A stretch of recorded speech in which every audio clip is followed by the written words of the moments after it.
My name's George Salt, and I'm setting up One World film cruise, which is trying to connect students in Nairobi and Bristol through filmmaking. Maybe we can start just with our guest speaker in Nairobi. If you could just introduce yourself, maybe. Yeah, my name is Dr. Simon Peter Otieno. I'm a lecturer at the University of Nairobi Department of Literature. Presently, I'm also the coordinator of the Film Festival for the Ministry of Education.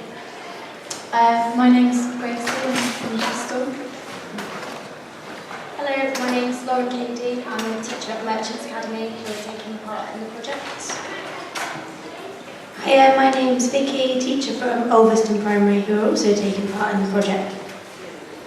Hello, my name is Pauline and I'm in Bristol Rangers Senior Film first grade. Hi, I'm Nikki Winstone from Clevedon School and we took part in the project last year. Hi, I'm Emily Knox-Clifford and I go to Clevedon School. Hi, I'm Katie Fell and I go to Clevedon School and we went to Kenya in the summer. Hi, my name's April Comer and I'm from Clevedon School as well, and I also went on the Kenya trip in the summer. Hi, my name is Susie Lambert and I also went on the Kenya trip and I'm from Clevedon School. Hello, I'm Laura and I'm volunteering with African Life. Hi, I'm Beth. I'm a textile artist and educator based here in Bristol. Hi, I'm Claire. I work at Fairfield High School, but I also work a day a week at the Watershed as the school's liaison officer, coordinator. Hi, I'm Penina, part of the Kenyan Association of Bristol. Hi, I'm Liz. I'm a Kenyan postgraduate student here and I write about African films. My name's Julie. I'm trying to save Bristol Central Library. My name is Raquel. I'm from Spain and just would like to know more about the project. My name is Claire Foster. I'm a youth worker for Bristol City Council and I've worked on projects like this before. Hello, I'm Jonathan Alderson. I'm a documentary filmmaker based in Bristol and I'm working with George on One World Film Cruise project. So, One World Film Cruise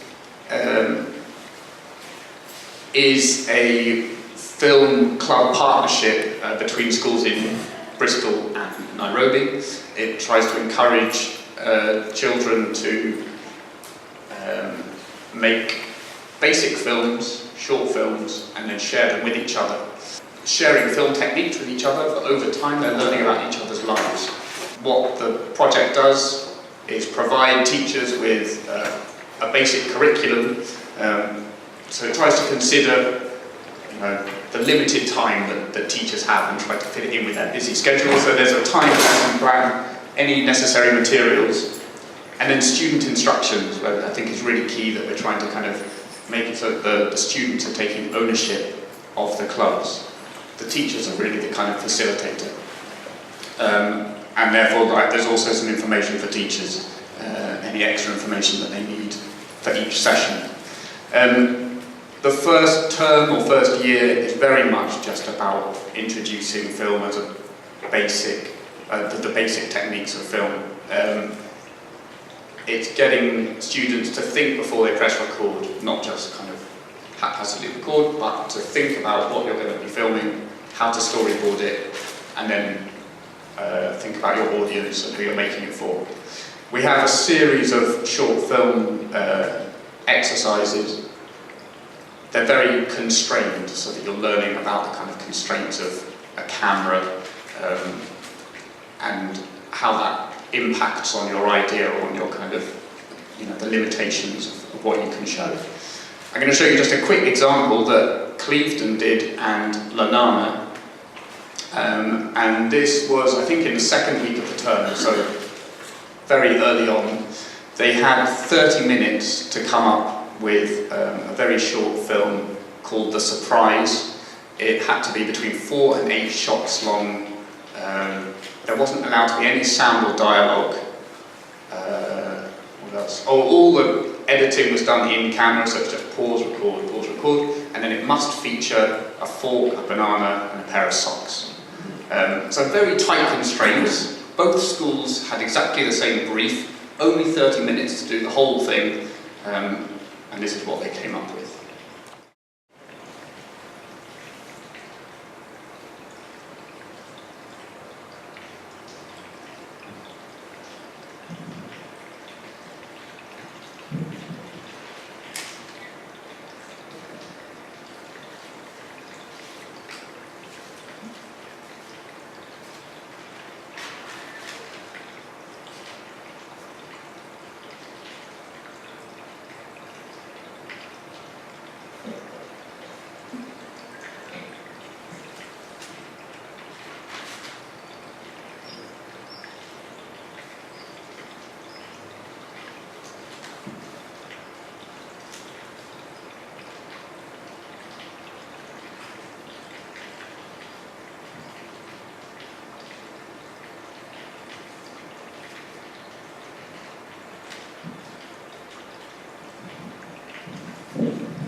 So that was just in the second week of the exercise. And then once the students had made the films, they then sent them to the other school, and the school would then watch them and then obviously come up with, you know, their own comments or feedback. I was running the sessions in Lanana, and you know, the students were picking up on, oh my word, they used teachers in their films, or the different ways that they adapted the story. And it was interesting, just, you know, from all perspectives, how each group of children, students, used the constraints of the film. Again, Nick will be able to say more about how the term kind of progressed, but both film clubs will run very differently, just because they're different schools, different, you know, systems and whatever. But both sets of students came up with questions by the end of the term about who the other students were. They wanted to know about their lives and about their culture, the similarities and the differences between their schools, which is exactly, you know, what I was hoping would happen, that there would be a kind of organic interest. Oh right, who are these people that we're making films with or sharing films with? So that over time you're genuinely interested about who they are and you're forging a relationship. That's pretty much where we're at with One World Film Cruise. You know, we've done that first test, we've proved that it works. Logistically, technically, you can make short films and you can share them. It's relatively straightforward. And also, there's an interest in it. You know, all of the schools that I've visited are interested, I think, in getting involved, you know, in getting involved in the kind of digital media side and the cross-cultural exchange. So for me, the interesting point at the moment and where I'm at, and what I'd like to really kind of get in on your experience and your thoughts, is what is the most effective way to set up a partnership like this? You know, what kind of things would you expect to achieve from a partnership like this? And then the big one is, what is the best way to sustain it? Because I think that's what can be really difficult. You know, from that initial idea and initial enthusiasm, how to actually maintain it and keep it going. And what are some of the difficulties for teachers? You know, I've come from a teaching background as well, and fully aware of just once your term starts, just how much responsibility there is and how, you know, things pile on top of other things. So I'm really interested to kind of hear some of the challenges, I suppose, that a teacher would have in thinking, yes, this is a great idea, but actually, realistically, some of the kind of tricky things of setting it up. So those are some of the areas I would like to explore. Dr. Yes, Simon, excellent. Did you manage to follow our little roundup? Well, yes, I did. Cool. Nice one. I think maybe that was the first time you saw the Lanana and Clevedon films as well. Yeah, I watched both. The streaming was not very good, but at least I could figure out what was going on. Okay, cool. That's good. So it would be interesting really from your perspective to hear a little bit, and maybe you could explain to the audience that's here a bit about the national theatre competition that's been happening in schools in Kenya, because I think that's quite a unique thing. And then from that, how you've been pushing film in education and where you've been going with that a bit. We call it drama competition here, although actually it's a theatre competition that has been running since 1959. Year in, year out, students perform plays, dramatized verses, dances, oral traditional narratives for the festival.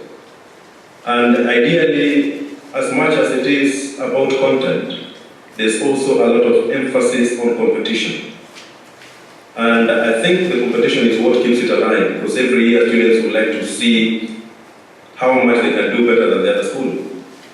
However, there has been always a problem that because of that competition and the impetus created by the competition, we've been asking ourselves, where do we take the talent that comes out of this festival?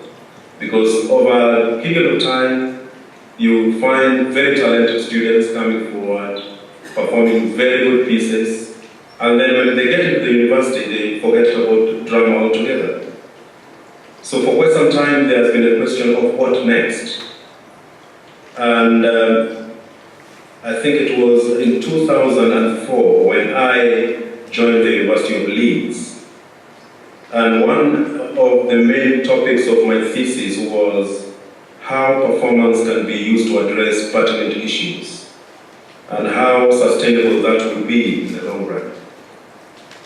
I did a project where I based some of my practical assessments on actual schools in Kenya, and one of the schools was Kayole One Primary School. So I was studying the practice of performance for the festival in the context of a school called Upper Hill School. And then I was also looking at performance that is not meant for the festival, but practiced in schools. And thirdly, I was also looking at performance, but now in contexts that are not education related. And out of my project, I realized that performance, especially within the context of the festival, only sets an impetus in students. After which, that thirst, that yearning to do performance dies somehow because there's nothing to do beyond that. So what we did was, especially in the Kayole project, the children said that, you see, when we are doing performance and talking about issues that affect us in school, these issues do not just affect us at Kayole Primary School, they affect all the children in the slum of Kayole, and there are several schools there. So they came up with the idea that they needed to record their performances so that they could easily share that with children in other schools. And that's how actually the filming bit of it began.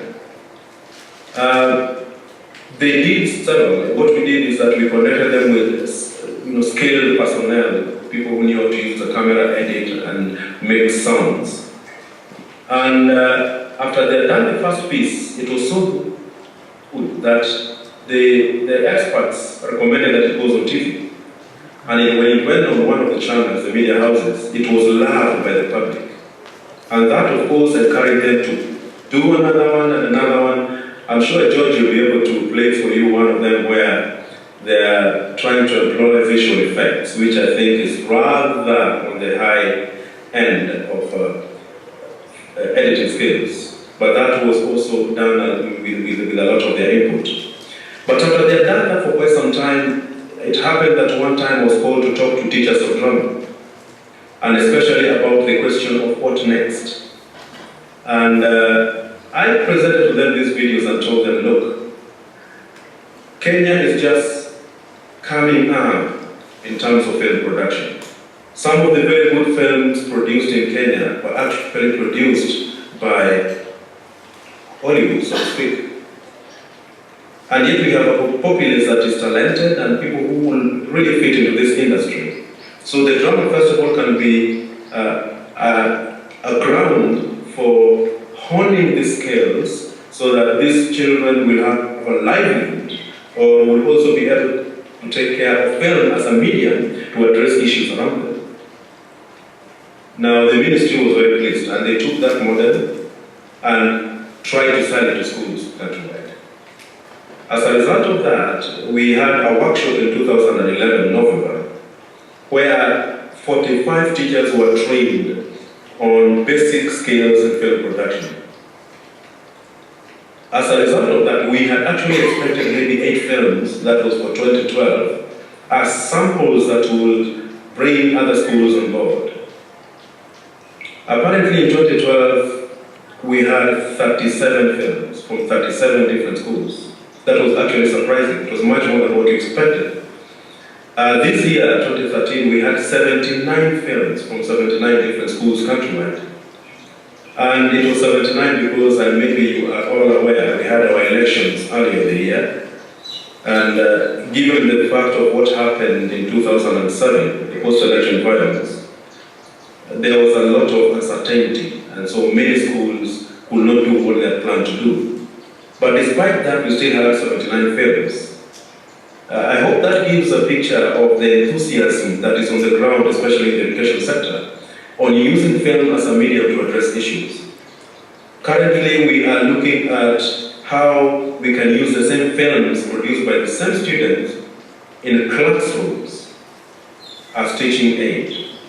Because some of them are very beautiful stories that can be used in social classes, classes of sociology. Quite a number of them are very good pieces that can be used to teach oral narratives. We have oral narratives, a subject we call the oral literature. And quite a number of them, like I'm very sure there is one George has there. If he's not shown it, please ask him to show you. It's a short story about, it's largely talking about the age, and it's a traditional story taken from a community in Western Kenya, where a society is celebrating a harvest, and an old woman comes along, and because they do not think the old woman is dressed well for the party, they send her away, not knowing they were actually sending away the rainmaker. So this woman happens to be a rainmaker, the same rains that gave them the harvest they are celebrating about. And so when it's put on film, the children will tend to understand it a little bit more. So as a teaching aid, it's a very, very helpful tool. So I'll just show that clip, and then we'll come back.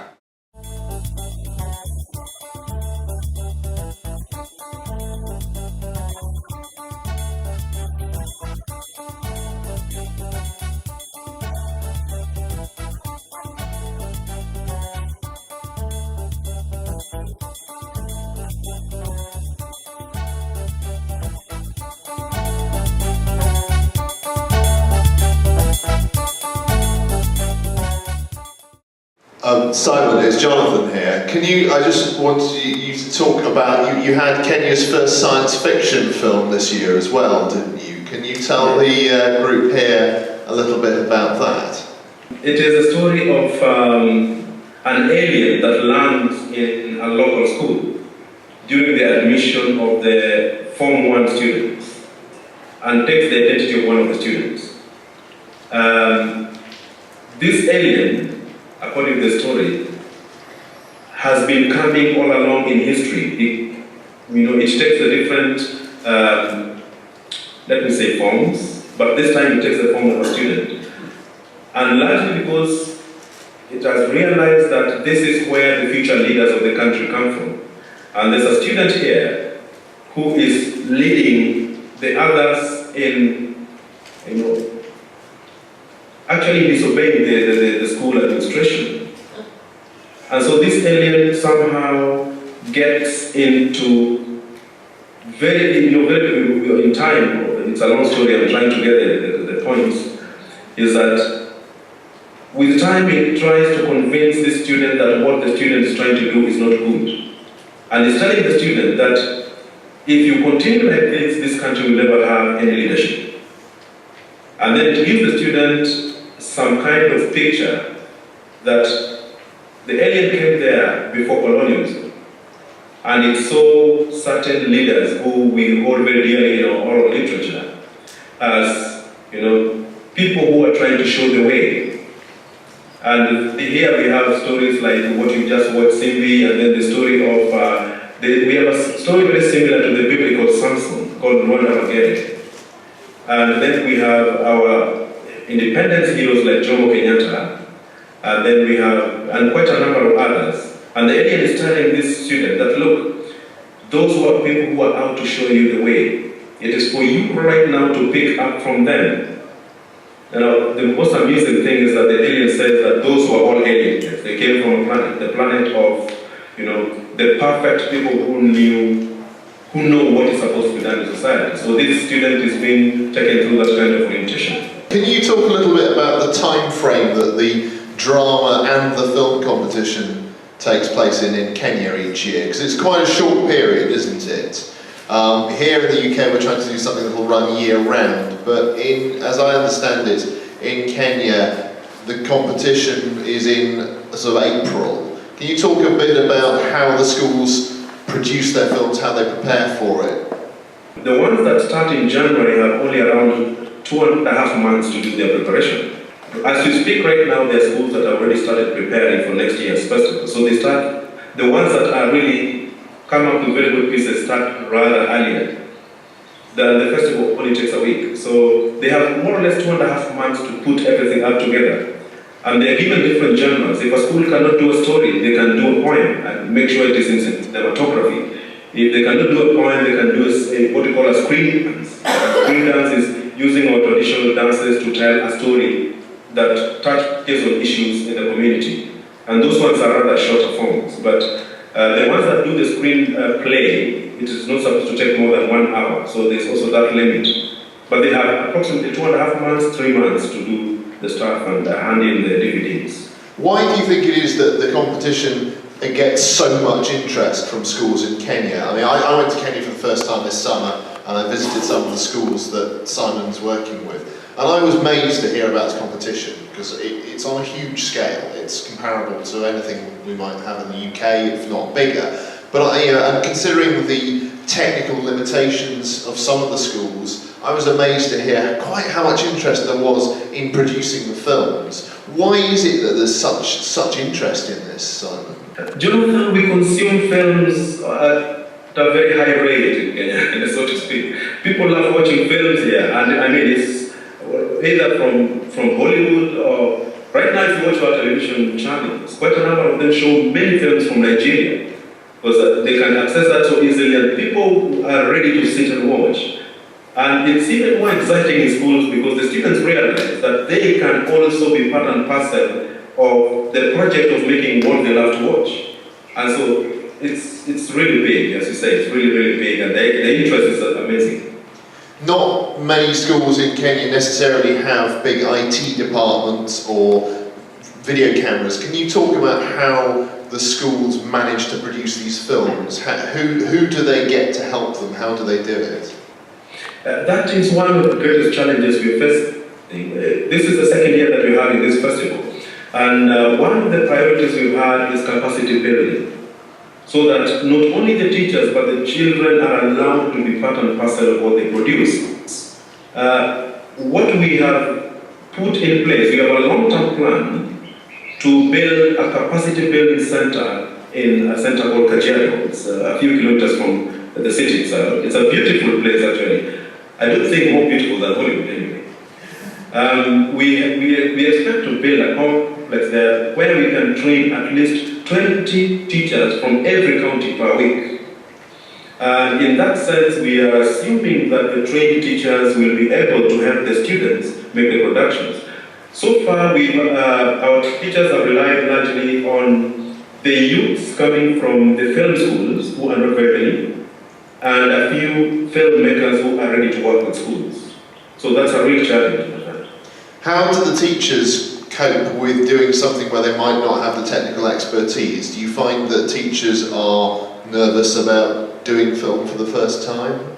Actually very excited, and perhaps it's even more amusing that in some of the films the principals are acting as principals, and there's only one instance where a principal of the school was acting like a third. I mean, it's all very exciting for them. There's so much to learn, either in the acting or in the technical aspects of film production. And I understand that some of the schools see the finished films as almost like a business card for what their school is capable of. Is that correct? That it's good advertising for the school?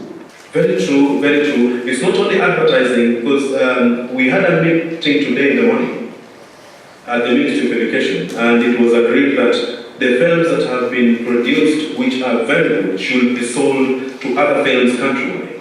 So again, the school is going to get back money that is supposed to help, especially in the education of some of these children. Some of them are very talented, but they cannot afford fees at school. So it's being seen as something that is not only the business card to help the students after school, but the production, the products they are giving us will also help them rake in some money back for their own preparation for the following years. Dr. Simon, thank you very much for your contribution so far. I think we want to open this up to the group here. I think my question really was around the fact that if we are developing the film industry there in schools, why is the content on our media still very much geared towards the outside world rather than our own Kenyan film? My experience with our media is that, one, there are many curtails in our media. Because quite a bit of the materials we had last year were very, very good, actually better than what is on our television stations. And when we approached certain media houses, we realized that they did not want, one, to pay for them. They wanted them free of charge. And two, it looked like there's a kind of hegemony in the media houses. There are people who are raking in an income out of the productions we see. And so they will not like any other person to take over that space. So that is a challenge. In fact, we've agreed with one of the media houses that is still very young and upcoming, that is ready to pay for the airing of the films, to give a change. It's called UTV. And the teachers all agreed that they would rather go with it than with the other mainstream media houses. Because I think largely there's been a very bad mentality that our media houses do not seem to believe in Kenyan productions. And you don't blame them, because some of the Kenyan productions done by our professionals, so-called professionals, have not been really up to the task. But I must say I feel the sentiments that we have a lot of material, and especially we had 79 films. Of the 79 films this year, 30 of them are really good. Very good, they're excellent. Last year we had 37 films. Out of the 37 films, 11 were excellent. And yet you find that the media houses will like this free of charge, and they tell you we will air them to advertise the films.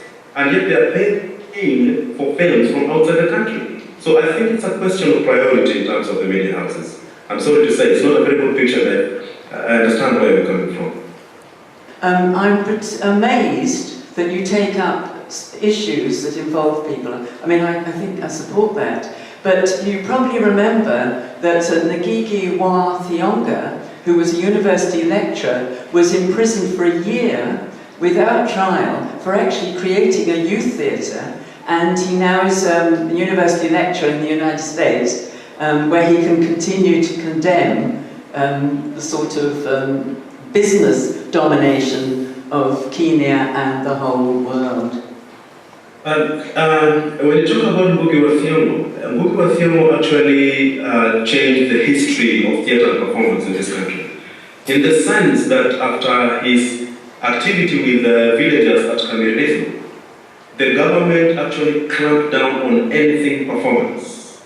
And for quite some time, it was up to 2005 that one of the universities was bold enough to start a department of theatre and film studies. And that was Moi University. And that was, I think, 3 years after Moi was gone. So the former president actually picked up from where Kenyatta left to the first president, and there has been there was a sustained, a sustained effort to make sure that theatre does not rear its beautiful head anywhere. Just for those of us who aren't familiar with the background to this story, can you explain why theatre was such a political issue, why theatre group leaders were being imprisoned? We started Ngugi wa Thiong'o. He actually went to the village. It's a village just outside Nairobi called Kamilifu. It's a place called Limuru, where he made a play that was actually questioning the neo-colonialism.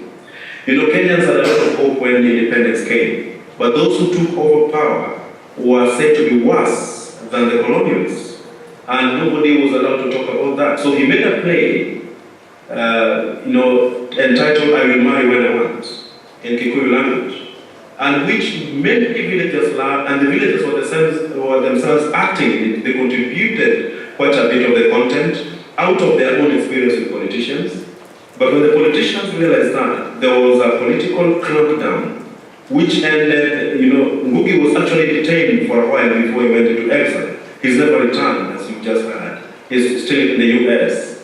And to make it much clearer, because of that kind of effect, I must say that Kenya has one of the highest, it has the highest number of professors in this area. And in this area, I mean Tanzania, Uganda, and Kenya. We have many professors. But it is ridiculous to hear that we have only 5 PhD holders in performance. In the whole country, only 5. That is as a result of that kind of clampdown. I'm very happy to hear the Kenyan students studying film there right now, because it means that the religion is expanding. We are getting more of us coming on board. But that it affected us so badly that up to this day, the mentality that the politicians created was performance is left for the reruns. Not many people like their children to get in performance. So if their children are not performing in schools, many parents won't allow their children to perform outside. Now, one is because of the setup of the government, there was no performance group that will be able to make a living out of theatre. And so if your child gets into theatre, you should prepare for a life of poverty. We've got 20 minutes left, and I'd like to bring it back to education and film in education, if that's all right. We could follow some fascinating kind of avenues. But I'd like to bring it back to education, and what I found interesting from just what you were saying initially is that film seems to give children there, students there, the chance to tell some beautiful stories. And already you're talking about sharing those with other schools in Kenya as learning resources. And what's interesting to me, I think from this project point of view, is that those stories can also be shared with children here in Bristol or in the UK. And that sharing of stories, that sharing of knowledge or kind of different perspectives, I think is what's so exciting about filmmaking and within education. So I'd like to go back a little bit to the questions that I kind of set at the beginning, which is how tricky it is to actually, set these partnerships up and keep them going. Because it seems to me that everyone agrees, they're good ideas. It is a good idea to have filmmaking and cultural exchange within schools. And I'd like to maybe turn to Claire a little bit. And Claire was involved in a project called Full House. And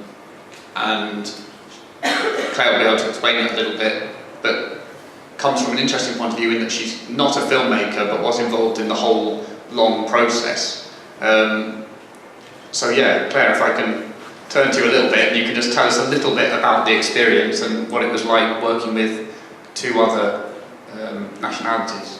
I'm not a filmmaker, I'm a youth worker. I've never ever, before Full House, done anything with film before. I was approached by Calling the Shots, a Bristol-based film company, to be partners with them on Full House as part of Bristol City Council.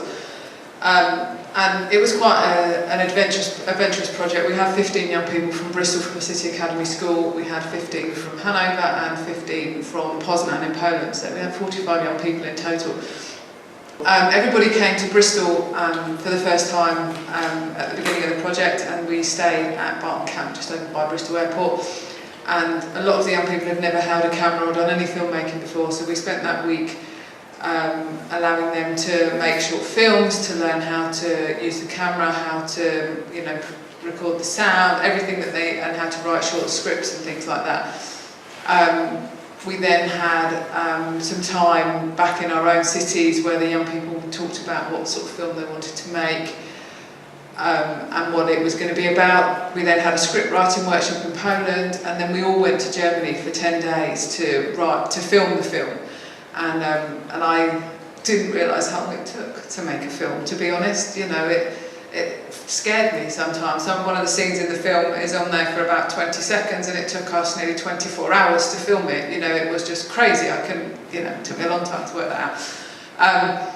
But it was amazing to see the skills that the young people learn throughout the process, not only friendships with other people from 3 different countries, but we had 3 film crews out the whole time we were in Germany filming different bits of the film, and we had an editing team, and we had a props team, and we had continuity and all sorts of stuff that the young people were involved in, which was amazing. And then we had, once we'd finished that work, every night they showed the rushes of what they'd filmed during the day that the editors had managed to edit, which was great too. And then everybody came to Bristol again for an editing workshop to finish off the film.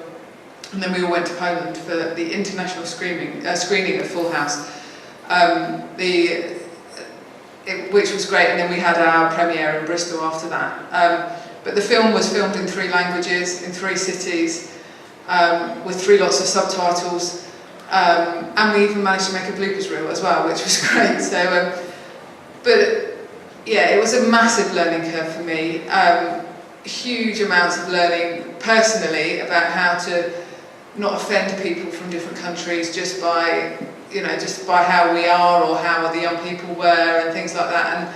And one of the trickiest things I think for us was the subtitles, because we would translate things and they would say, no, you can't say that because it's rude, or it doesn't, in different, the different languages and things. So, but it was an amazing experience, and I think George has got the trailer to show people. But it was a film about Euro orphans, and that was the story that the young people decided to make it on. Really.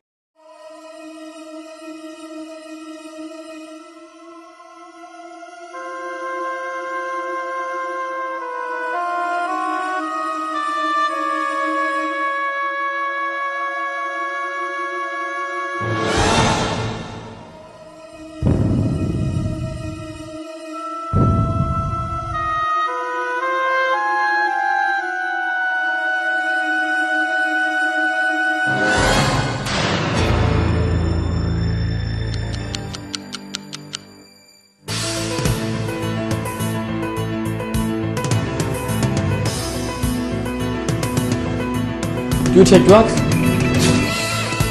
Setz dich! Du schon wieder, hör sofort auf damit!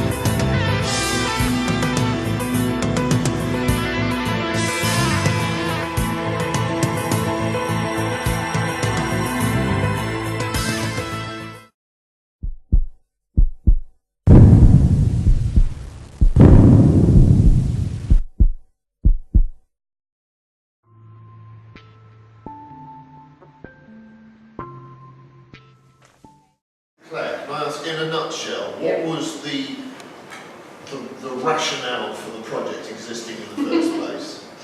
It came off the backing of a film that Calling the Shots had made with the partners in Hanover called I Will Arrive Tomorrow. And so it was a continuation of that.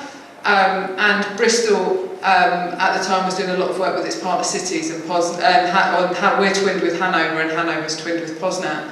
So that's how it came about, as a continuation of a film project with Hanover. And we got funding through the Youth in Action European programme to do the project. So yeah.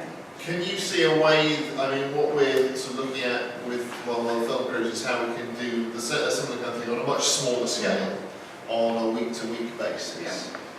Based on your experiences, can you see ways in what you did can be scaled back in a way that won't cause teachers to have a stroke? Yeah, absolutely. I mean, we did individual workshops in all 3 of the cities first, and as part of the whole project, and we shared film with each other. Like we made a film about Bristol, to show people when they came here, so that they got a bit of an understanding of what Bristol or how our young people viewed Bristol. So we shared film that way, but it needs to be manageable, I think, and it needs to be something, and I think with the lesson plans and things that you guys have put together, I think that would make it much more achievable, because if you've got a lesson plan and you know what you're going to do in that, rather than going, let's make a film, and not really knowing what you're doing. So I think having, the constraints, even though some of, those three things were a bit strange, but having those sort of things in there would make it easier, I think, for everybody to, and it doesn't matter then where you are, you can make a film like that anywhere, can't you, So I think that having those the time limit and all of that sort of stuff with the film would be as much, because ours went way over the time that it was supposed to be. Cool. We have several schools here who have, they're taking part, they're interested in it, but I think we feel very acutely that there are big pressures on teachers as it is.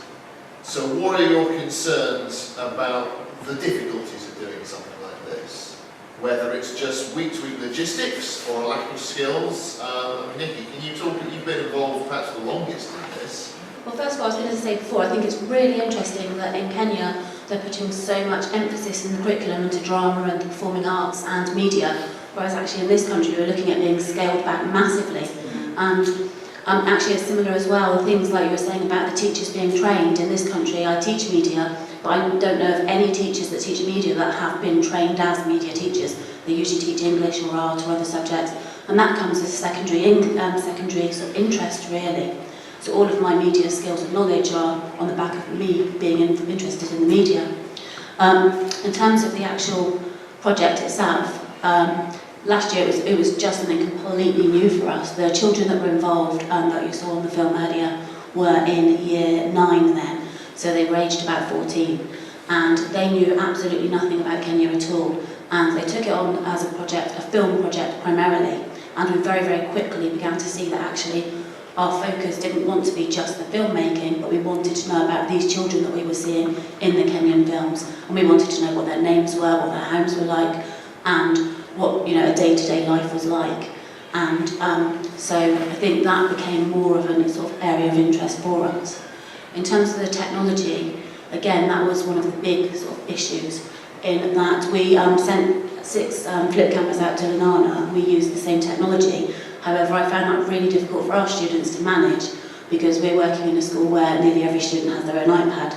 So if you've got children with their own iPads and then you say, well, actually, here you go, use the flip camera, they then became disinterested, they didn't want to know. So this year we're looking at changing the technology and keeping the constraints within the parameters of the lesson, so every student uses the same objects, every student uses the same number of shots, just whatever equipment they're using.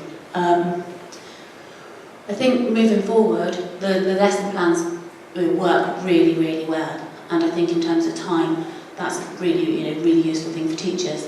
One of the things that I want to do this year is to make it much more student-led.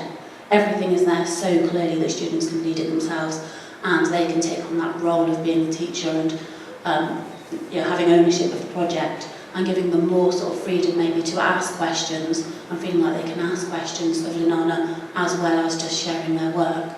I've brought 4 students here who went to Kenya who also study media studies as an A-level, and I know I'm hoping that they're going to come and speak to the film group so they can tell them about day-to-day life and the things they experience there as well. I wonder whether we can hear from the other schools that are taking part who are new. It's a challenge. It poses extra pressure for you, particularly for say a primary school like Ulverston. What are going to be the difficulties for you doing this? What do you need help with? We were in probably our 4th week now of up and running. There's quite a few difficulties. Their enthusiasm is huge, which is brilliant. But getting them to do a storyboard, they'd much rather just be running around filming their film. So scaling them back in and actually planning their film rather than just running away with their ideas, which you don't want to dampen their spirits, but actually it's about the planning as well. So we're kind of at that stage at the moment. They planned yesterday actually for the surprise that we've just seen on there. There's not much on the storyboard yet, but they've got their ideas, so we'll see how it goes. It's equipment mainly. I mean, I've spoken to you too. It's just quite a well-off area, but that doesn't mean we have any money for equipment. So it's just managing it, but they're really enjoying it. So you see long-term going really well. So yeah. Are you managing with the technical side? I know you were slightly volunteered inverted commas for this role. Although your praises were sung in terms of your technical expertise. Yeah. Are you managing with handling all of that? Yes, but we've just had full rewiring in school, which will help in the long run again, but at the moment I didn't have a screen yesterday on the computer, so yeah, managing it.